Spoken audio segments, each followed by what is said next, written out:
السلام عليكم الاخوان والاخوات، كيف الحال والاحوال؟ كنتمنى تكونوا بخير وعلى خير، وهذا الفيديو راكم في صحه جيده. فقط الاخوان لكي لا ننسى مع هاد الجيران ديالنا، سبحان الله، راك بعض الامور ما خصناش ننساوها. ماشي غير حنا، جميع الشعوب اللي كيتعاملوا معاهم عندهم الفجور في الخصومه، عندهم اخوان والله الفجور في الخصومه. ناهيك على ان في هذا الفيديو غنشوفوا نذكروا بعد انه مازال عندهم واحد الجثه ديال واحد المغربي، هذيك الحادثه السعيديه مازال ما بغوش يسلموها، ولكن هذا مدخل لواحد الفجور في خصومه اخرى مع فرنسا. كنعرفوا الاخوان ان حنا عندنا مشكل مع فرنسا، ولكن حنا كنميزوا ما بين سياسه فرنسا والعلاقات مع الشعب الفرنسي. الشعب الفرنسي ما عندنا به حتى شي حاجه ما بيننا وبينه والو، ولكن سياسه فرنسا عندنا معاه مشكل. هما جامعين كل شيء في دقه واحده، لانهم عندهم هذاك الزربه وعندهم كل شيء. في هذا الفيديو نشوفوا واحد السيده يعني رئيسه جمعيه من دوك المسنين وكبار في السن الفرنسيين اللي كيجيو كيشبغوا يشوفوا القبور ديال الاباء ديالهم والجدود ديالهم، وكيديروا لهم التنظيف بهذا المعنى، ولكن كيتفاجئوا ان الجزائر رفضت انها تخليهم يدخلوا بحجه انهم عندهم عدد كثير، او بحجه انهم فرنسيين. يعني اول مره كترفض لهم هذا الفيزا. يعني كيتكلموا بواحد الحرقه، والناس مسنين هما اللي كيديروا التنظيف ديال القبور ديالهم وديال المقابر ديالهم. كتشوفوا هذا الامر لدرجه انه هاد السيده اللي كتكلم بواحد الحرقه، ان قال كاع دوك الناس بحال قلتي كفروا على الجزائر بهذا المعنى هذا. يعني وبداو كيجبدوا دابا غير الامور، يعني لكي لا ينساو بطبيعه الحال حتى هما هاد الامور. خليك تشوف الفيديو من الاول حتى الاخير. هاد المقاربه، هاد التماثل بغيتك ديرها تما مزيان باش نشوف الاخير، نشوف كون كان المغرب في هذا الموقف شنو غادي يدير، وفي نفس الوقت نجاوب لواحد الاخ على التعليق ديالو كون كان المغرب علاش المغرب عنده هاد الخصله الزوينه فيه. كنت اول مره كتجي القناه دير واحد لايك ودير واحد اشتراك، تشوف المقطع الاول والمقطع الثاني، ونتلاقاو في الاخير. بطبيعه الحال شكرا للناس اللي كيديروا لايك قبل الفيديو، خليكم تفرجوا. ولكن عائلة الشاب المغربي عبد العالي مشوار الذي كان أحد الضحيتين تطالب وتناشد السلطات الجزائرية لتسليم جثة ابنها، إلا أن هذه المناشدات لم تؤتي بثمارها حتى اليوم. في عدة مناسبات طالبت الأسرة بتسليم جثمان ابنها، وقال مصطفى مشوار والد عبد العالي إن الأسرة ليس لديها أي معلومات عن رفاة ابنهم، وطالب خلال مؤتمر صحفي في الدار البيضاء أن يتم تسريع الإجراءات حتى تتمكن الأسرة من الحداد على ابنها. إلى يومنا هذا احنا تلفونا دوك ما عرفنا لا نبقاو هنا ولا نمشيو ولا نستناو، ما عطاونا حتى شي إجابة، ما كاين حتى شي إجابة نهائيا. ما اللي حد الى يومنا هذا نستناو، مازال ما بانش الفرج. نطلبوا الله يجعل ربي يهديهم ويسلموا لنا هذه الجثه ندفنوها. عبد العالي مشوار كان يقود دراجة مائية خلال رحلة اصطياف مع رفاقه في منطقة السعيدية التي تقع عندها الحدود البحرية بين المغرب والجزائر. الدراجة المائية تخطت الحدود المغربية ودخلت المياه الجزائرية، فأطلقت قوات خفر السواحل الجزائرية النار عليهم، فتوفي اثنان، أحدهما عبد العالي مشوار والآخر قريبه بلال قيسي. جثة بلال قيسي عثر عليها قبالة السواحل المغربية وتم دفنه، لكن جثة عبد العالي أخذتها قوات خفر السواحل الجزائرية. طبعا فتح تحقيق في الحادثة من قبل النيابة العامة في وجدة شمال شرق المغرب، وآخر في فرنسا. لماذا فرنسا؟ لأن بلال القيسي يحمل الجنسية الفرنسية، في حين أن عبد العالي كان يقيم في فرنسا. عائلة عبد العالي ناشدت مرارا وطالبت الجهات في الجزائر بتسليم الجثة، لدرجة أنها كتبت رسالة موجهة للرئيس الجزائري عبد المجيد تبون نفسه للتدخل وإعادة الجثمان بأسرع وقت. محامي العائلة حكيم شركي قال إنهم وصلوا لطريق مسدود، مشيرا إلى تقديم طلبات عدة إلى الجزائر. وقال في أحد تصريحاته إن القنصلية لديها إمكانية التحقق من هوية الشاب والحصول على الوثائق اللازمة وإصدار تصريح المرور. وأضاف أن السلطات في النيابة العسكرية الجزائرية لم ترد بعد. وفي خطوة أخيرة قال المحامي إنه جرى اللجوء للأمم المتحدة للتحقيق في هذا الموضوع. لجأنا إلى الأمم المتحدة وعلى وجه الخصوص إلى سلطة مستقلة داخل الأمم المتحدة تسمى المقرر الخاص المعني بحالات الإعدام خارج القضاء أو بإجراءات موجزة أو تعسفا. قبل أيام قليلة قدمنا طلبا لإجراء تحقيق دولي بقيادة الأمم المتحدة. Avec Virginie Joron, avec la semaine dernière de Lampedusa, des migrants, etc. Et puis, il y a un certain nombre de gens, ils ne sont peut-être pas nombreux, mais ils existent, qui ne veulent pas du tout émigrer en Algérie, mais qui veulent aller se recueillir ou soigner le tombe de leurs parents, grands-parents, arrière-grands-parents, qui sont morts là-bas. Et apparemment, ça pose des problèmes. Bonjour, Jocelyne Quesada. Bonjour Monsieur Berkoff et merci de me permettre de m'exprimer. Bah écoutez, ça fait partie de la liberté d'expression et c'est la nôtre. Vous êtes membre du Conseil de sauvegarde des cimetières d'Oranie. Alors, si j'ai bien compris, on vous a refusé, votre visa à vous d'entrer en Algérie pour aller, vous deviez partir dans un voyage il y a 1 semaine, 2 semaines et vous n'avez pas pu y aller. Oui, alors nous devions partir du 22 au 27 septembre. Oui. Et nous étions 90 en tout, en 2 fois. Hein. Certains partant le 22, d'autres le 23. Il faut dire que ce n'était pas le premier voyage. Oui. Nous y sommes retournés dès 1982. D'accord. Donc, pour la première fois, 20 ans après l'indépendance. Voilà, 20 ans après l'indépendance, en 1982. Et le voyage avait pris la forme d'un voyage en bateau sur lequel nous étions 600. Okay. Je ne me rappelle plus si à ce moment-là il fallait un visa, je ne suis pas sûr. Hein. D'accord. Voilà. En tout cas, depuis, nous avons fait différents voyages, oui. Dont certains. Dont le but était quoi, de rendre hommage aux tombes de vos parents, grands-parents, de vos familles. Oui. Alors il y a eu des voyages à seulement quelques-uns. On était là-bas pour recenser les tombes, les cimetières, les dégâts sur les cimetières, et pour essayer d'y remédier. D'accord. Donc, parce que en 2004, oui. Lors d'un voyage en Algérie, nous avons retrouvé les tombes dans un état lamentable. Il s'était écoulé 12 ans depuis notre précédent voyage. Oui. Et pendant ces années-là, c'était la décennie noire, comme ils appellent en Algérie. Oui. Voilà.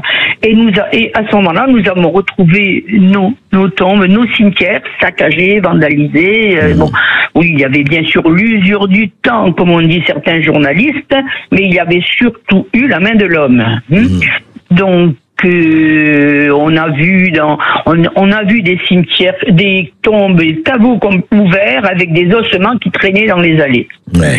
C'est à ce moment-là que nous avons décidé de faire l'association de sauvegarde des cimetières d'Oranie. D'Oranie, d'accord. Donc, qui a fonctionné jusqu'à maintenant en faisant des voyages seulement pour aller repérer et faire réparer, et d'autres avec des gens. D'autres avec des gens. D'accord. C'est-à-dire que ce voyage qu'on devait faire cette année était loin d'être le premier et loin d'être aussi le plus nombreux. D'accord, oui, vous étiez 90. Le dernier voyage remontait à 2017 et nous étions 140. D'accord. Voilà. Et nous n'avons jamais eu de problème pour obtenir des visas. Ils nous ont toujours été accordés. D'accord. Donc, cette année, c'est tout à fait confiant que nous avons donc lancé ce voyage et que nous sommes allés demander nos visas dans les différents consulats de France. Il y en avait un peu partout. Bien sûr. Mais beaucoup plus dans le midi, c'est-à-dire qu'à Marseille, nous avons déposé le 22 août 19 passeports et à Nice, Ils ont déposé... Dans les consulats d'Algérie, quoi, un peu partout. Dans les consulats d'Algérie, de France. D'accord. Voilà. Donc... alors, qu'est-ce qui s'est passé, là? Oui. On nous avait dit, on vous appellera pour que vous reveniez chercher vos passeports avec les visas. Exact. Voyant que ça n'arrivait pas, nous nous sommes quand même agités et nous avons écrit des mails, téléphoné, tout cela est resté sans réponse. Ouais. Ouais. Donc, on avait, depuis 3 ou 4 jours avant le départ, connaissance que des visas avaient été refusés dans plusieurs consulats. 3 ou 4 jours avant le départ. Pire que cela, certains avaient été acceptés et on a rappelé les gens pour leur dire revenez, vos visas sont annulés. Ah bon? Donc ils sont allés dans ces consulats, en particulier à Lyon, à Montpellier et à Metz, et on leur a mis sur le visa déjà accordé un tampon annulé. Voilà. Ah d'accord, ils avaient accordé le visa et ils ont mis un tampon annulé sur le passeport. Absolument. D'accord. Oui. Donc nous, la veille du départ, finalement, Air Algérie, et non pas le consulat, nous a appelés pour nous dire que nos visas étaient refusés, que nous ne pouvions pas partir. La veille du départ. C'est-à-dire que nos participants au voyage avaient tous leurs valises prêtes. Mais oui, bien sûr, c'est la veille. Et est-ce qu'on vous a donné une raison? Est-ce que parmi les gens évidemment, qu'est-ce qu'on vous a dit? Nous sommes retournés au consulat de Marseille le 26 septembre pour récupérer nos passeports. Oui. À ce moment-là, nous avons été reçus par le chef du service visa et il nous a dit, d'une part, qu'il n'avait aucune explication à nous donner, ajoutant notre peuple est souverain et a le droit d'accepter chez eux qui il veut. Bon. Et ensuite, il nous a dit que parce qu'on avait payé 110 € pour nos visas, et que ça ne nous serait pas remboursé. Ah bon? En plus? Non. Il ne vous a même pas dit ce sera remboursé. Ah oui, d'accord. Oui, non, en plus, oui. Voilà. Donc, pour nous, oui, ce n'est pas bien, mais ce n'est pas le pire. Le pire, non, bien sûr, mais c'est le geste. Oui, les participants au voyage étaient des octogénaires, des septuagénaires, bien sûr, voulant retourner, beaucoup retourner pour la première fois, disant je veux revoir mon pays natal avant de mourir. Ouais. D'autres plus jeunes voulaient connaître le pays natal de leurs parents. Et donc, imaginez leur tristesse, leur désarroi, leur peine, oui, bien sûr. Leur peine, quand ils se sont retrouvés devant leurs valises pleines et sans pouvoir y aller. Certains, il y en a une qui nous a dit, mais moi j'avais même pris des fleurs artificielles pour les mettre sur la tombe, j'avais pris de la peinture pour repeindre les lettres. Voilà. Voilà. Donc, évidemment, c'est une situation qui nous met en colère parce que nous n'avons pas d'explication. Il nous a quand même dit, avant qu'on s'en aille, la prochaine fois, essayez de revenir moins nombreux. Ah bon? Parce qu'il estimait que 90 c'était une invasion. Peut-être, il pensait qu'on allait il vous a dit exactement ça. Attendez, il vous a dit ça, Jocelyne Quesada, il vous a dit la prochaine fois, essayez de revenir moins nombreux. Exact. Intéressant, oui, d'accord. Oui, voilà. D'accord. Et est-ce que vous allez, alors du coup, réagir ou, enfin, je ne dis pas porter plainte parce que il y a peut-être pas, juridiquement, il n'y a pas la possibilité, mais est-ce que vous allez, dans 6 mois, dans 1 an, réessayer ou pas? Alors, pour ma part, non, c'est terminé pour moi. Non. Non, écoutez, on nous a déjà donné un coup de pied en 62, un autre maintenant, ça suffit comme ça. Les autres, je ne sais pas, ils ont tellement envie d'aller, peut-être, mais on aura du mal, nous, association, à organiser un nouveau voyage. Oui. On aura du mal. Je ne sais pas, malheureusement. C'est très étonnant. On va essayer d'avoir, nous, une réponse. Mais on est très étonnés. Mais je voulais savoir ce qui s'était passé. Mais c'est quand même tout à fait étonnant. Alors, est-ce que c'est lié au fait du refroidissement des relations franco-algériennes? On le sait pour des tas de raisons. On va pas rentrer là-dedans. Mais je ne sais pas si vous savez, Jocelyne Quesada, j'aimerais savoir comment vous réagiriez, comment vous réagissez, pardon. Vous savez que depuis cette rentrée scolaire en Algérie, depuis septembre, les programmes scolaires français ne doivent plus être enseignés dans les écoles privées. C'est-à-dire que l'enseignement du français est interdit dans les écoles privées, pas encore dans les écoles publiques, mais est-ce que ça viendra? Qu'est-ce que ça vous inspire? Mais qu'est-ce que ça m'inspire? De toute façon, on y allait tout droit. Ça ne me surprend pas, en tout cas. Hein. Je peux vous dire que pour être allé plusieurs fois en Algérie, le français est parlé par tout le monde, c'est très vrai. Mais il y a toute une génération qui s'éteint, comme la nôtre d'ailleurs. Cette génération-là parlait français et même parlait, pour ce qui concerne nos rangs, espagnol. Et c'était même très drôle parce qu'il commençait une phrase en arabe, il a continué en espagnol, il a poursuivi en français. Bien sûr. Voilà. Donc cette génération s'éteint. Bon, vu les rapports conflictuels, c'est le moins qu'on puisse dire, entre la France et l'Algérie, ce n'est pas étonnant qu'ils arrêtent le français. Et c'est l'anglais qui va remplacer tout ça. Et c'est l'anglais qui va remplacer le français. Il y avait pourtant une association qui avait été créée par l'association des panneaux académiques, qui s'est occupée pendant des années de promouvoir cette langue française en se déplaçant dans les écoles, en faisant même des concours de textes en français, et il y avait des textes en français excellents. Oui, mais vous savez, à partir du moment où il y a une politique globale, une politique générale, c'est ça. Jocelyne Quesada, merci de votre témoignage.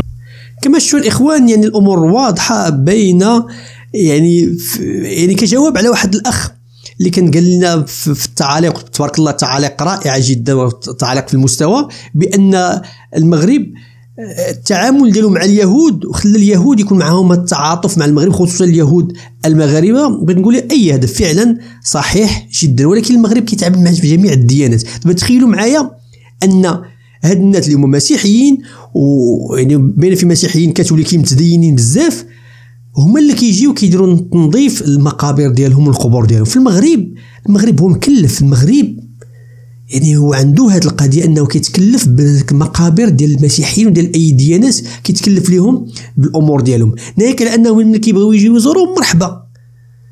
شوف دابا المقارنه ان هادشي علاش المغرب عنده هاد القضيه ديال التسامح، وعنده التسامح وهذا الاعتدال في كل شيء، ومرحبا بك تجي مرحبا بك وكتفرق. عندي مشكل مع الدوله ديالك، انت انسان عادي، دخل شوف الجدود ديالك، المقابر ديالهم بغيتي تزورهم، الا عندك شي اولياء في المغرب مرحبا. يعني المغرب ما عندوش مشكله مع يهود لا مع مسيحيين لا مع اي ديانه، مرحبا. وشوف دابا بالمقارنه معهم منعوهم من انهم يدخلوا، لدرجه ان حتى ديك السيده فقدت الشعور ديالها وكتقول لك الا كانوا هادو فعلا جزائريين كيحافظوا وباغيين يحافظوا على البلاد ديالهم وعلى اللغه ديالهم عربيه، علاش كيبدا بالعربيه وكيكملها بالفرنسيه؟ شدها في العربيه. يعني هذه هي صناعه الاعداء من والو. تفاعل معايا، شنو بالك في هذا الفيديو؟ واش فعلا كتتفق معايا انهم عندهم فجور في الخصومه، ما كيميزوش، يعني غير كيديروا ماشي غير مع المغرب، مع كل شيء. الراي ديالك مهم، كنقراو كاع التعاليق، بطبيعه الحال ما عندناش وقت باش نجاوبوا عليهم كاملين، ولكن كنستلهموا منهم وكتعطينا بعض الافكار باش نعطيو فيديوهات. في الوصف كاين قنوات اخرى حتى هي كنديروا فيها فيديوهات من هذا النوع. هادشي اللي كاين، شكرا لكم بزاف، للقاء فيديو اخر ان شاء الله. تهلاو.